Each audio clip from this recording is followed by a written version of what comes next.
अगला वर्ड आपकी स्क्रीन पर है दोस्तों, रक्षा।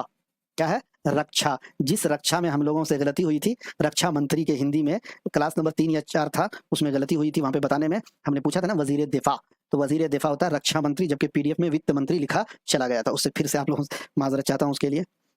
तो दोस्तों रक्षा का मतलब होता है हिफाजत, या फिर अगर इसको दिफा भी कहते हैं, क्या बोलते हैं, जैसे रक्षा मंत्री वजीर दिफा, तो हिफाजत या फिर दिफा, रक्षा। रक्षक हिफाजत करने वाला, रक्षक क्या है? हिफाजत करने वाला, रक्षित, हिफाजत किया हुआ। बहुत अच्छा, बहुत अच्छा जवाब दिया है आप लोगों ने। अगला वर्ड है शिक्षा। शिक्षा भी आम फहम वर्ड है। तालीम, शिक्षा, एजुकेशन, तालीम, और शिक्षक क्या हो जाएगा? तालीम देने वाला, एजुकेशन देने वाला, शिक्षक यानी टीचर, पढ़ाने वाला, और शिक्षित पढ़ा हुआ, पढ़ा लिखा, ये बात तो।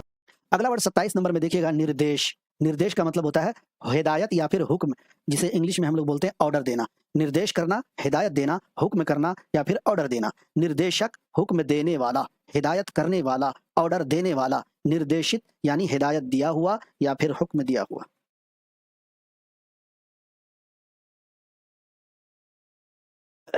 अगला वर्ड है आपकी स्क्रीन पर, चिंता। क्या दोस्तों? चिंता। इसका माना होता है फिक्र। इसका माना क्या होता है? फिक्र। नजर, इसका माना होता है फिक्र, ठीक है। और चिंतक, फिक्र करने वाला, चिंतित, फिक्र किया हुआ। अगला वर्ड आप, मुआविन उर्दू मुतरजिम की मेयारी तैयारी के लिए AR डिजिटल के साथ जुड़िए। AR डिजिटल के यूट्यूब चैनल को सब्सक्राइब कर लीजिए, एप्लीकेशन को डाउनलोड कर लीजिए।